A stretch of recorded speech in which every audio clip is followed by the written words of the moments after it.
Hello everyone and welcome back to our virtual Mishnah Berurah share. We're continuing to learn Hilchos Chol HaMoed. We're holding in Mishnah Berurah Chelik Vav and we'll be learning today Mirz Hashem Daf Yud Zayin Amid Aleph. We pick up in the midst of Siman Taf Kuf Mem Hey and we pick up on the bottom line of Tez Zayin Amid Beis with Sif Hey. Says the Mechaber, Mutar Lichtov Shtar Kedushin. You're allowed to write on Chol HaMoed a Shtar Kedushin. What's a Shtar Kedushin? Well, the Mishnah in Kedushin tells us that there are several ways that you could make Kedushin. There are several ways you could effect a marriage. And one of them is through the handing over to the woman of a Shtar. You write on the document, on the Shtar, Hareat Mikudeshes Li, and it's Bishtar Zu, and you hand over this Shtar to the woman. So you're allowed to write a Shtar for Kedushin purposes in order to make Kedushin on Chol HaMoed. And now the Mechaber is going to go on to read a whole long list of various types of documents that you're allowed to write on Chol HaMoed. And then the Ramah is going to give us a line item by line item description of what these various items are. So we're going to read our way through the list before we go down to the Mishnah Berurah. So continues the Mechaber, you're allowed to write Vishtare Psikta. You're allowed to write documents that memorialize various types of agreements between people.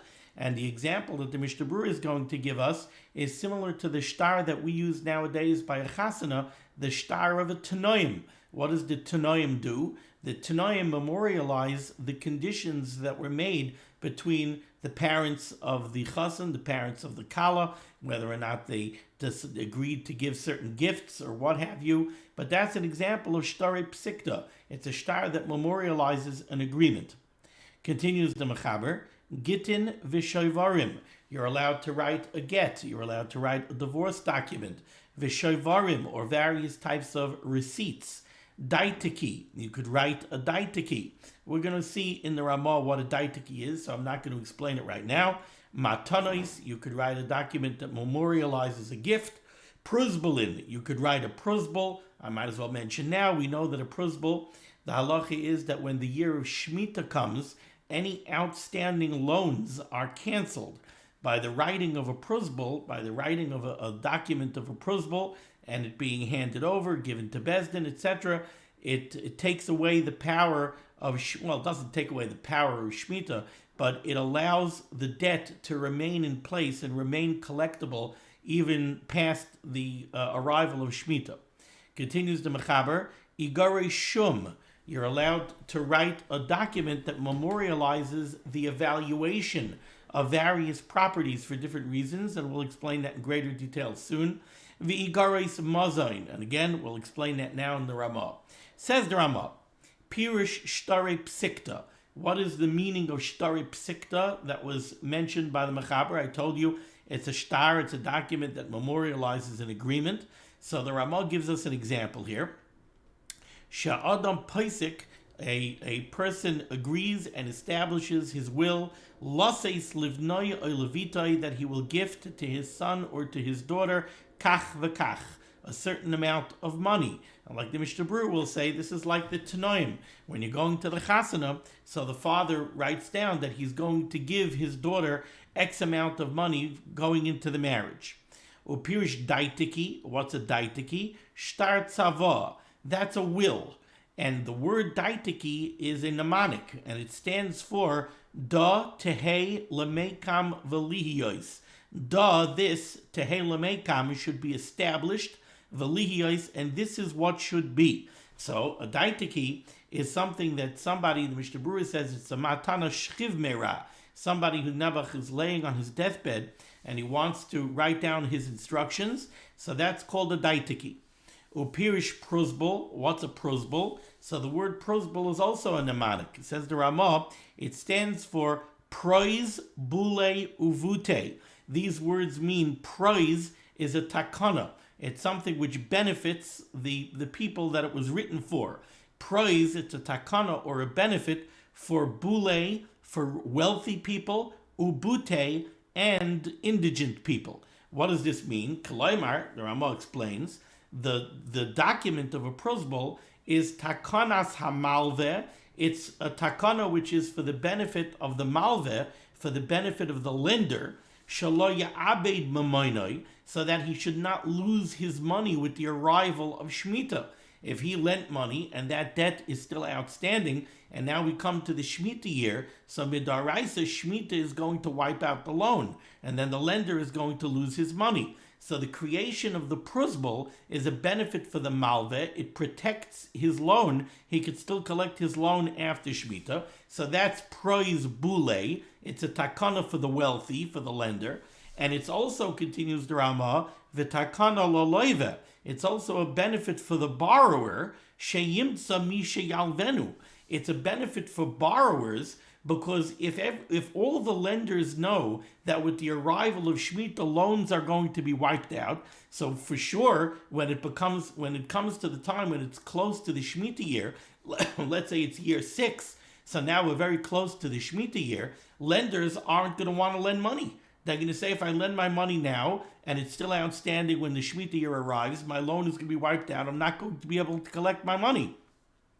If lenders don't want to lend, there's no funds for borrowers to borrow. So then the system breaks down, the monetary system. People who have businesses need to be able to borrow money. Poor people need sometimes to be able to borrow money. So if lenders don't want to lend, that's a problem for the borrowers. So it's the permissible is a praise, it's a takana, both for the bule and for the butne. So the takana loloive, it's a benefit for the borrowers, sheyimtza mi sheyalvenu, so that they should be able to find people who are willing to lend. Uperish igare shum, what are letters of evaluation? Explains the Ramah. Sheshamu based in nichse loive. That's a document which memorializes that Bezdin went ahead and they evaluated the worth of a borrower's property, unisanum lamalve, and they gave them over to his lender in repayment of a debt. So Ruvain lent Shimon $10,000. Shimon wasn't able to pay it back. So now Bezdin is going to Shimon, and Bezdin is going to evaluate assets that belong to Shimon, and they're going to come up with $10,000 worth of assets and give them to the lender. And that evaluation is memorialized in a document. And the document also memorializes that Bezdin made the evaluation and handed over the assets to the lender. V'igaris mazain, what are letters that memorialize mazain? Explains the Ramah. Shemachru Bezdin as hakarka. This is a case where Bezdin went ahead and they sold assets belonging to somebody, lemazain ha'isha, in order to support his wife, v'habanois, and his daughters, v'kasvu ma'aseh Bezdin alzeh, and they memorialized this in a document which documents the actions of Bezdin. So the simplest way to understand this is somebody passed away and he left over his estate. And one of the requirements of the ksuba is that he's going to support his wife from his estate and his daughters from his estate. So now Bezdin came, they did a valuation on the assets of the estate, and they sold assets and they handed over funds to the widow and to the daughters. Inami, or shekibel alav lazones pas ishtoi, or igaris mazain could also mean a case where somebody married a woman that had a daughter, and as part of the marriage contract, he accepted upon himself that he's going to support his new wife's daughter, and that was memorialized in an igaris mazain. Continues the Mechaber, you're also allowed to write shtare chalitza umeyunin. You're allowed to write a document that memorializes that a chalitza took place. Let's remind ourselves what chalitza is. Midaraisa, the pasuk tells us, if somebody marries a woman and then he predeceases her, he dies, and he dies childless. So then his wife falls for yibum to his brother. Midaraisa, his brother is supposed to either make yibum and marry his widow, to reestablish his name in Klal Yisrael if he has children, or if he's not willing to do yibum, he has to do chalitza. He has to go through the chalitza ceremony. He puts on a special shoe in front of Bezdin, the wife takes the shoe off. So there's a special chalitza ceremony, and the widow is not allowed to remarry. She either has to have yibum or chalitza. When Bezdin performs a chalitza, they go ahead and they write a document so that this woman has a shtar that says, don't worry, I could get remarried, I had chalitza. So shtar chalitza, you're allowed to write shtar chalitza on Chol HaMoed. Umeyunin, you're also allowed to write a document that memorializes that a miyun took place. What is miyun? Well, let's say somebody dies and he has a young daughter. He has a daughter that's a ketana. The Chazal established a kedushin derabanan. Really, for a ketana to get married is not such a simple thing. When a father is alive, a father is allowed to accept kedushin on behalf of his daughter that's a ketana. So if a father has a daughter who's a ketana and he accepts kedushin from a man, that man marries the ketana daughter. But in the absence of the father, if the father is not alive, there's no way for the ketana really to get married. There's no father to accept kedushin for her, and she's a ketana. She doesn't have a yad. She doesn't have the ability to accept kedushin for herself. The Chazal were worried that in such a case where somebody passes on and leaves over a daughter who's a ketana, what's going to be with this girl? Especially in times of poverty, what's going to be with this girl? This girl, chas v'chalila, could end up on the street. So what they established was a kedushin derabanan, that the ketana's mother and the ketana's brothers could marry her off. But when they marry her off, that's only a kedushin derabanan. Midaraisa, that's not a real kedushin. Now, let's say they do accept kedushin for her, and they marry her off, and then she decides that she's unhappy in the marriage. She has the right to perform miyun. All she has to do, she has to come to Bezin, and she says, I don't want to be married to him anymore. And she walks out of the marriage. But that has to be memorialized in a document. The Chazal went in, they established you have to write a shtar miyunin, to memorialize that there was a miyun. So that shtar is also allowed to be written on Chol HaMoed.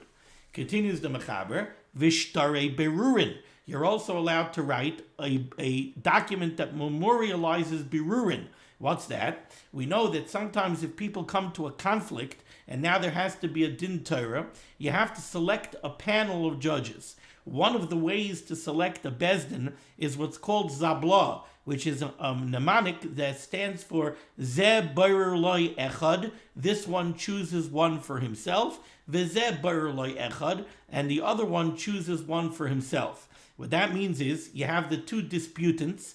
One of the disputants picks one dayan, the other disputant picks another dayan. Then the two dayanim get together, and they choose a third judge. And now you have a bezdin of three that have been impaneled. So one of the litigants chose one judge, the other litigant chose the other judge, and the two judges select a third judge. And this is memorialized in a shtar called Shtari Berurin. Continues the Mechaber, Upiske Dinin. You're also allowed to write down a shtar that says what the psak of Bezdin is. When Bezdin reaches a psak, the psak has to be memorialized in a document. That's also a document that may be written on Chol HaMoed. You know what? Let's stop here for a second because we've read so much of the Mechaber and the Ramah. Let's do some Mishnah Berurah here. So let's go back to Tezayin Amud Beis, and let's go to Mishnah Berurah, Ois Katan Chaf, 3 lines off the bottom of the Mishnah Berurah. So we had this whole long laundry list of various types of documents that you're allowed to write on Chol HaMoed. Says the Chavetz Chaim in Ois Katan Chaf, Mutter Lichtayv, it's permissible to write all of these various types of documents. Says the Chavetz Chaim, Hatam B'chol Zeh. The reasoning why it's mutter to write all of these documents, and this is very interesting. Yesh Aimrim, there are those that say, and he brings this down from the Rivash in the name of the Ran, and this is clearly written in the Rambam. So Hatam B'chol Zeh, the reasoning for all of this is, Yesh Aimrim, there are those that say, Mishum Dechol Davar HaMizdamein Tadir. All sorts of these kind of things that happen on a constant basis. Afal Pisha B'chol Pamu Pam, even though each time they occur, Hu Davar Prati, it's something which only applies to an individual. Kitzarche Rabim Chashiva. These are things that are called Sarche Rabim. What does this mean? So I'll give you an example of what this means based on something that we discussed in an earlier shir, where we were discussing Sarche Rabim, needs of the public that are mutter to be done on Chol HaMoed. Let's say you run a taxi service. Now, is a taxi service Tzarchei Rabim? How about the public transportation system? Are the city buses considered a tzarchei rabim? City buses are a little bit of a different example. A taxi, I think, is a much better example. You run a taxi service, and you have 100 taxis that you send out onto the streets every day. Is your taxi service tzarchei rabim? Well, every time somebody hails a taxi, it's one person. So it's an individual need. You have one person on the street who's hailing a cab. So that cab is not tzarchei rabim, it's not a public need, it's an individual need. 10 minutes later, somebody else hails a cab. That's also an individual need. Now it's his individual need. If you have a fleet of 100 taxis, it could be that 20 taxis are being hailed at the same time. But each taxi is serving an individual. So you could look at it and you could say, this is not a public need. I'm serving the individual needs of 20 individuals, but it's not a public need. Or you could look at it and you can make an argument that no, it is a public need. If I'm running a taxi fleet of 100 taxis, that's because there are 100 people out there who need taxis. And I'm not the only person who's running a fleet of taxis. There's hundreds of people who have fleets of taxis, and that's why there are thousands of taxis and Ubers and car services and limos out on the streets in the 5 boroughs of New York. Because there's hundreds and hundreds and hundreds and hundreds of people who all need taxis. So the existence of the taxi service is tzarchei rabim. So sometimes, even though there's a service where each time somebody takes advantage of the service, it's servicing the needs of an individual, still all of those individuals add up, and it means that the service is a public need. If you would cancel all the taxis and all the Ubers, suddenly there would be a public transportation crisis. There would be a public transportation nightmare. So the existence of this infrastructure and the functionality of this infrastructure is a tzarchei rabim. Similarly, the Rambam writes over here, I don't think I wrote down over here the exact lashon of the Rambam. I wrote down the lashon of the Magen Avram, but I believe the Magen Avram is drawing from the Rambam. The Magen Avram says over here, you'll know why the writing of all these kinds of documents is mutter. He says, V'tama heter kol elu. The reason for this heter, for the heter of writing all of these kinds of documents, is mipnei shehem tzarchei rabim, because there is a public need laha'amid hamishpat, to establish a justice system. All of these documents that we're writing about, these are all documents that support the functionality of, you want to use the term legal system, of our Jewish legal system. It's our Jewish legal infrastructure. You need shtarei kedushin. There has to be the functionality of a system that allows people to get married. So for people to get married, you need shtarei kedushin. You need a kedushin shtar. For a person to be able to write a will, there has to be a sofer has to be allowed to write a will. If there's a shidduch is going to be made, somebody has to be able to write it tanoim. The existence of this infrastructure, even though each time there's a chasana, it's just 2 individuals that are making the tanoim, so it's not the whole public making the tanoim, but the public needs the system to function. And since the public needs the system to function, the Seifrim have to be able to sit down and write these documents to guarantee the continuance and the functionality of the system. And that's why this is called tzarchei rabim. And the truth is that this svara, the svara, that even though something is serving the needs of an individual, but since it's something that comes up all the time, therefore the infrastructure has to be in place and the infrastructure has to be able to function, it has a lot of ramifications in different shilos that come up in halacha, like the taxi service. If you own a taxi service, you could run it on Chol HaMoed. It's called tzarchei rabim. Okay, so now let's go back here to the Mishnah Berurah is cut and chaf. So hatam b'chol zeh, the reason the writing of all of these shtaris is permissible is, yeshayimrim, there are those like the Rambam who say, mishum b'chol davar mistamin tadir, all of these kind of things that come up on a constant basis, alpha pisha b'chol pam upam, even though every time it comes up, hu davar prati, it's something that only serves the needs of an individual, still tzarchei rabim chashiva. These are all considered public needs. They're all considered tzarchei rabim. The efsher and it's also possible, says the Chavetz Chaim, and he's bringing this down from the Pri Megadim, the Efshir de Mikri Tzarech HaMoed, and these things may also be considered Tzarech Moed, the writing of a shtar kedushin, the writing of a get, the writing of a receipt. These could all be considered Tzarech Moed. Hayol shedavar zeh tzrichen lehem b'moed, since you have a need for it on the moed. Remember, we said many times, Tzarech Moed does not necessarily mean that it's something that serves the Yom Tov.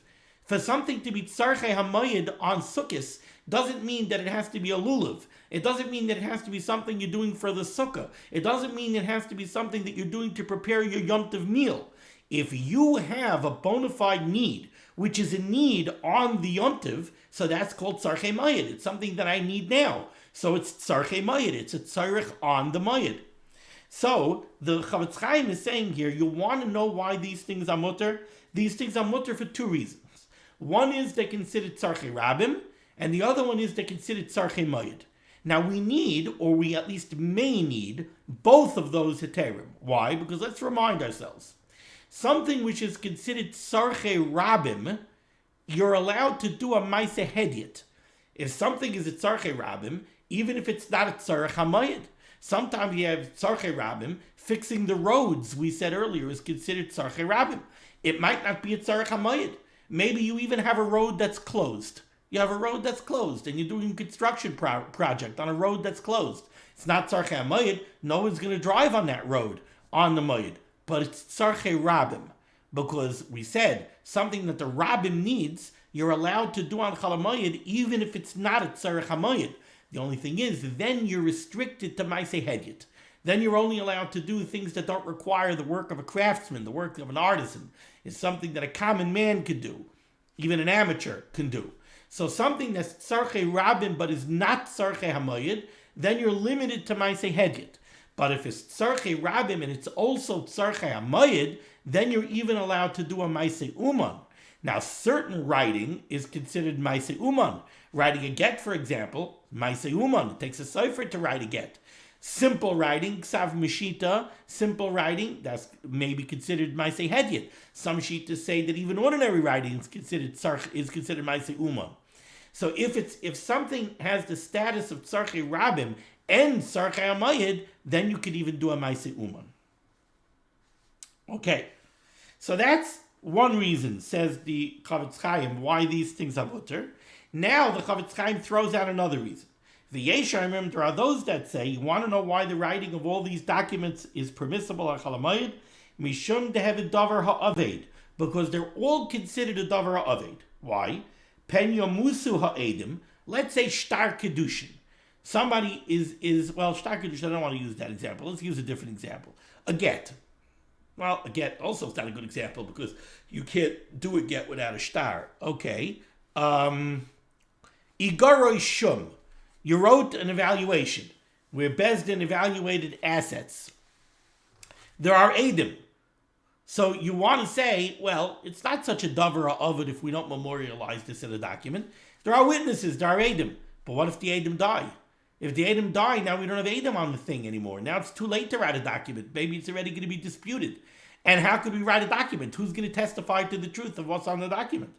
So says the Chavetz Chaim, the Yeshayim Mishum Dev Davar Ovid. A lot of these things are a davar Ovid. Penya Musa Edim, maybe the Edim will die, or Yechalon Medina Sayam, they'll travel away. Or Yomas HaNoisin or a Beis Din. Or maybe the people of the Beis Din will die, the Dayanim will die, or the one giving the Matana will die.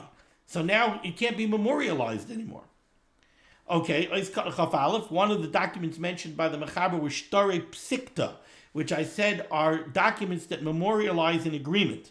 Says the Chavetz Chaim, "Hu k'may ksivas tanoim bizmanenu," like the tanoim that we make by a chasana. It memorializes an agreement between the two sets of parents of what monies they're gonna give their children to bring into the marriage. So that's Shtare Psikta.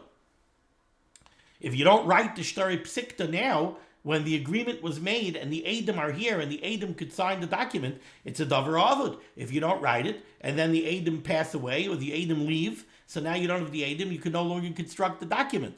So it's a davar avod to write it now. Or like the Chavetz Chaim's first reason, this is considered Tzarech Rabim and it's considered Tzarech HaMoed. Ais Kalachav Beis, Daitiki and Matanois, says the Chavetz Chaim, Daitiki, what's a Daitiki? Hu Tzava Shchiv Merah. This is the will and last testament of somebody who's on his deathbed, and it memorializes his instructions.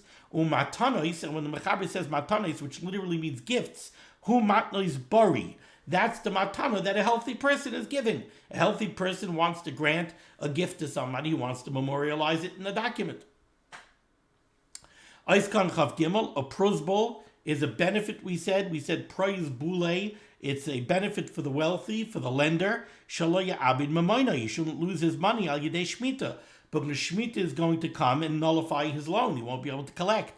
Aiskan Chav Dalid meyunin, what are shtar meyunin? Hainu shtar meyunin. For who, what is this? As I explained, Likitana Yisayma, this is for a minor orphaned girl, Shehesiyua Acheha Oima Ledaita, where her brothers or her mother married her off willingly.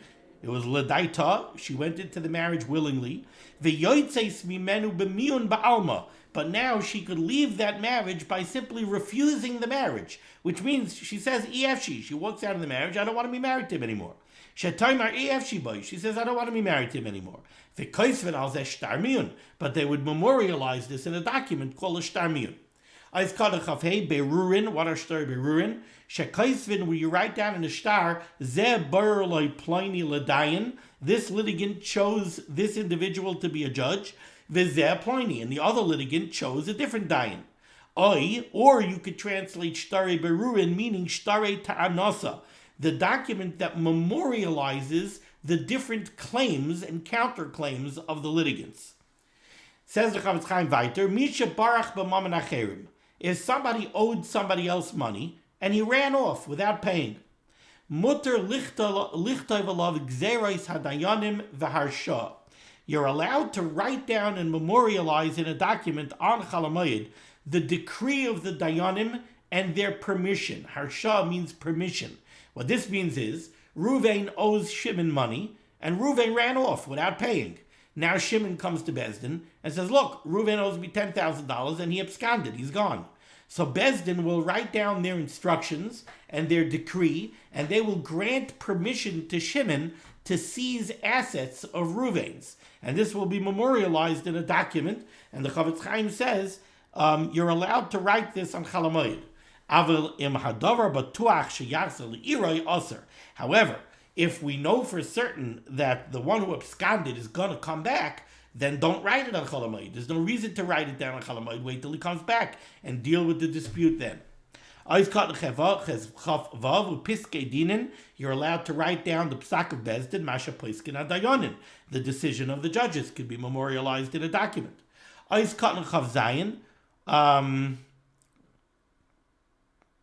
We didn't do that yet. Okay, let's go to the Ramah, 3 lines from the bottom of the Shulchan Aruch.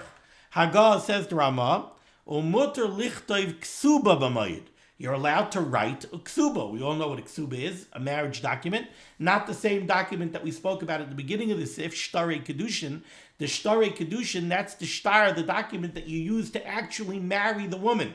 Instead of marrying her with kesef, instead of giving her money or giving her a ring to effect the Kedushin that way, you gave her a document to effect the Kedushin. Now the Ramah says a ksuba. You're allowed to write a ksuba on Chol HaMoed. Says the Mishnah Berurah, nice cut Chav Zayin, Umuter lichtov. What are you doing writing a ksuba on Chol HaMoed? We're going to learn later that you're not allowed to make Kedushin on Chol HaMoed. So if you're not allowed to make Kedushin on Chol HaMoed, why would you be writing a ksuba on Chol HaMoed? Says the Chavetz Chaim, Umayri shenisa erev haregel. We're talking about a case where the chasana actually took place before Yom Tov. Why? It can't be that we're talking about the chasana is happening on Chol HaMoed. The chasana can't happen on Chol HaMoed. You're not allowed to make a chasana on Chol HaMoed. Frek the chazanish. How are you telling me that the chasana took place before Yom Tov, and now you're writing the ksuba on Chol HaMoed? We know that you're not allowed to have yichud with your wife without a ksuba. If somebody doesn't have ksuba, they're not allowed to live together. They're not allowed to have yichud together. So what are you telling me that the chasana happened before Yom Tov and you're first writing the ksuba on Chol HaMoed? That doesn't make sense. So explains the Chavetz Chaim, Va'afta also l'hisyachid imishtoi b'liksuba, even though you're not even allowed to have yichud with your wife without a ksuba, tzarech loymar, you have to say that what happened over here is, shahaya shasat chak. Somehow before Yom Tov there was a shasat chak, there was extenuating circumstances where they were not able to write the ksuba. Sha'az, in such a case, rashoy lismaych l'hisyachid al edei kinyan.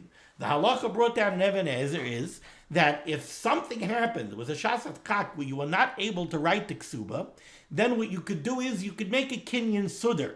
What's a kinyan sudar? We all know a kinyan sudar from when we go to the Rav to sell the chametz. A sudar is a handkerchief. You take a handkerchief or some other type of metaltalin, like a pen, or I'm holding a ruler over here, and you hand it over, and you make a kinyan. So what you could do is, in a shasat chak, the chassan will make a kinyan with somebody. Somebody will hand him his pen or a handkerchief, and the chassan will make a kinyan on it. And that act of kinyan is an act of accepting upon himself the chiyuv of the ksuba. So you'll see even nowadays, we do this by the chassan's tish, by a chasana. We write the ksuba, and then the Masada Kedushin turns to the chassan, he gives the chassan his pen, and he says you have to be makabel kinyan on the ksuba. You make a kinyan, and you accept upon yourself all of the obligations that are written in the ksuba. So we do both. We do a kabbalas kinyan, and we also have the document. But what we're saying over here is, if you had a shasat chak and you were not able to write the document, you could rely just on the kabbalas kinyan, and the chassan and the kala could have yichud together. Okay. You're allowed to write a ksuba on Chol HaMoed. Explains the Chavetz Chaim, why are you allowed to write a ksuba on Chol HaMoed? Mitam davar avid. This is a davar avid. Shema yavoli de irur ba'askamas t'no'ehem. If you don't write the ksuba, so then, now the chassan and the kala can get into a fight, and they're going to start arguing about what promises the chassan made to the kala that was supposed to go into the ksuba. So you got to get it written down, otherwise it's a davar avid. Vim Kain, says the Chavetz Chaim, b'Medina Seinu, in our locales, shekoisrid kol ksubas b'shaveh, all of our ksubas are the same. Me'as kukin kesef, and another me'as kukin kesef, sakakol, masayim skukin kesef, 200 skukin, 200 money is the ksuba, so we all make the standard ksuba. So there's no room for an argument. So then also then l'chayra, you're not allowed to write it down. Now, I'm not sure why the Mishnah Berurah says over here that you're not allowed to write down a ksuba based on this. Earlier, he gave us two reasons why it should be mutter. The ksuba is considered tzarchei rabim, because it's tzarchei rabim that there should be able to be, that people should be able to write ksubas on Chol HaMoed. The system has to continue to function.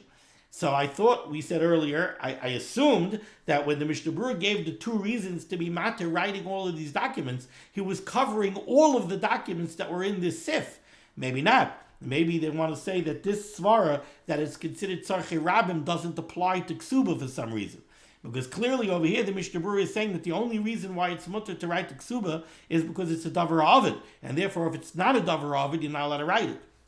Aval teisefes ksuba. However, when it comes to the optional additions that are made to a ksuba, masha moisef habal merit sinai, sums of money that the husband on his own wants to add on to the ksuba and write into the ksuba, shari, that would be mutter to write even nowadays, because yes, the basic text of the ksuba, the basic agreement of masayim money, that is equal by everybody. But what if so there's no reason, it's not a davar avid if you don't memorialize that on Yom Tov.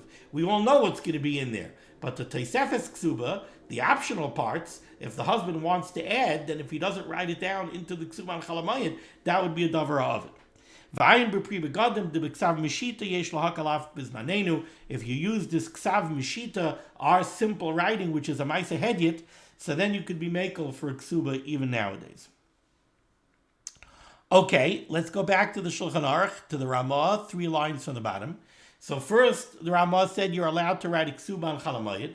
Now the Ramah says, V'yesh Oisrim. However, there are those who forbid the writing of a ksuba on Chol HaMoed.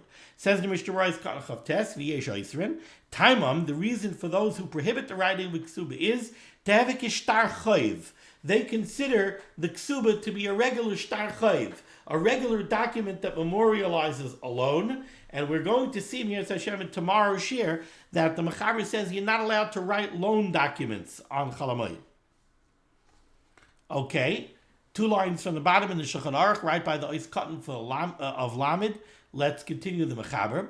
Ve'igrois she'ela shalom sha'adam shelech lechaveroi.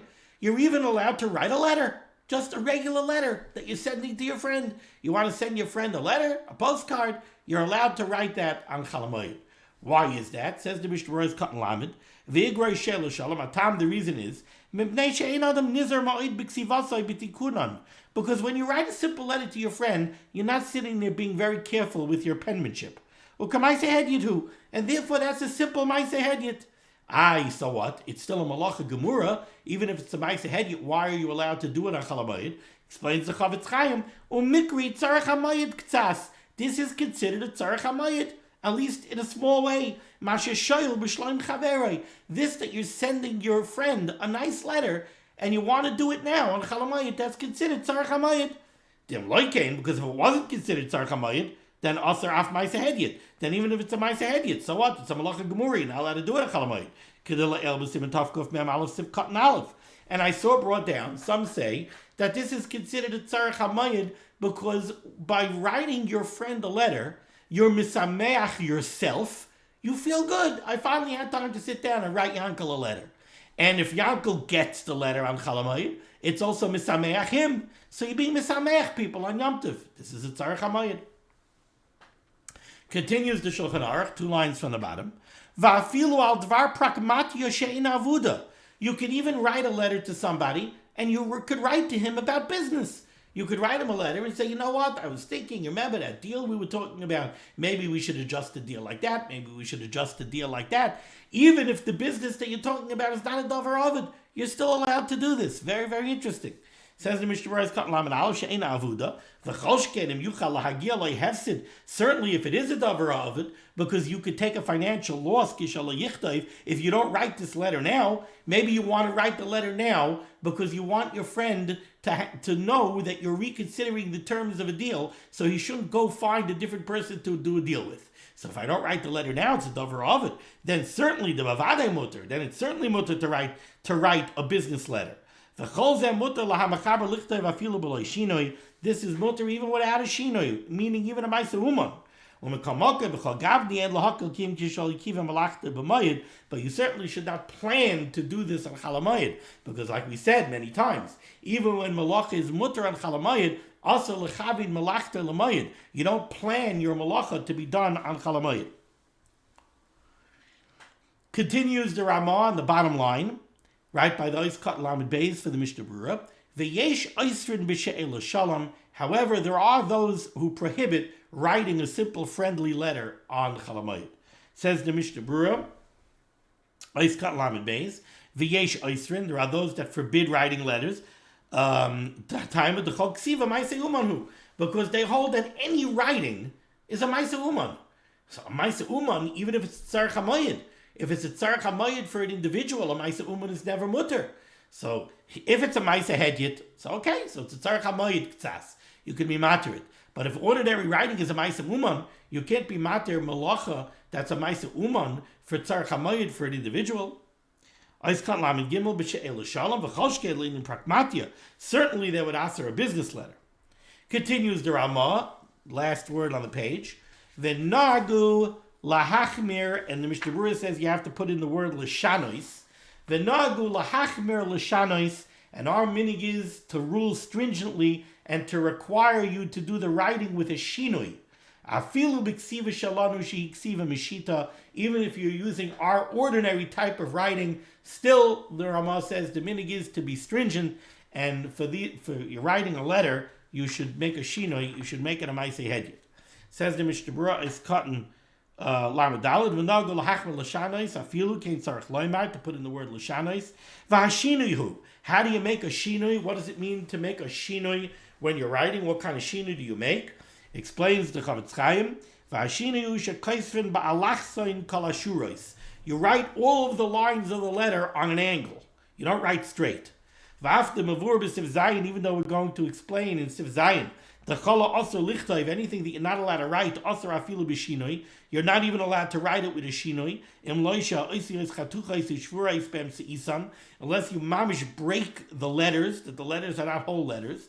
B'kamakom, nevertheless, in this case, where we're talking about writing a friendly letter, Kevin Shemedina Mutter Lichtaiv Igerish Shalim Beloy Shinoi, since me Ikar Adin, you're really allowed to write a friendly letter. Kamosha Kasav Arav Beis Yosef, like the Mechaber writes in the Beis Yosef. Ela Shenagu L'Shanois, just Ramah says that our minig is to be stringent and make a shinoi, dai b'shinoi zeh. It's enough to render it permissible to make a simple shinoi of writing on an angle. Ais Lamed Hey, the Ramah said we're even machmir by our type of ordinary writing. She ksiva mishita. The kama achreidim kasvu many achreidim write the b'medina seinu nagu lahakel b'ksav mishita. That in our regions we are noyig to be lenient when it comes to ordinary writing. V'chein b'ksav shalanu dein ma'ase uman, that it's not considered a ma'ase uman. V'yesh lehem amashi yismochu, and certainly they have what to rely on. V'hamachmir, somebody who wants to be stringent, yachmir latzmai, he can take on his own personal chumrah. But it's not a chumrah that we do. V'nayagin l'shanis k'tzas, and we are noyig to make a small shinoi, lase shura el yoina akuma, to make the first line of the letter on a slant. V'ayin b'bir halacha, he says, look further into this in the bir halacha.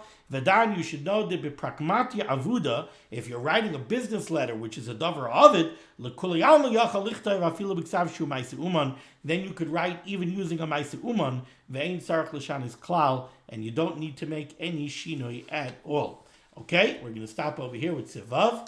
Thank you so much for joining me for limud HaTorah. The schus of limud HaTorah should be made against Klal Yisrael. The Rabbanu Shalom should send Yeshuas, Refuas, and Parnasa to all those in need.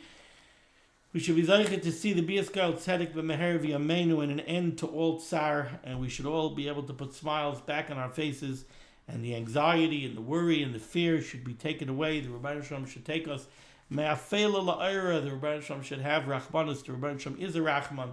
The Rabbanu Shalom should have Rachmanis on us. The Rabbanu Shalom should bring us back to a Zman of Simcha. B'Meher V'Yameinu. Be well.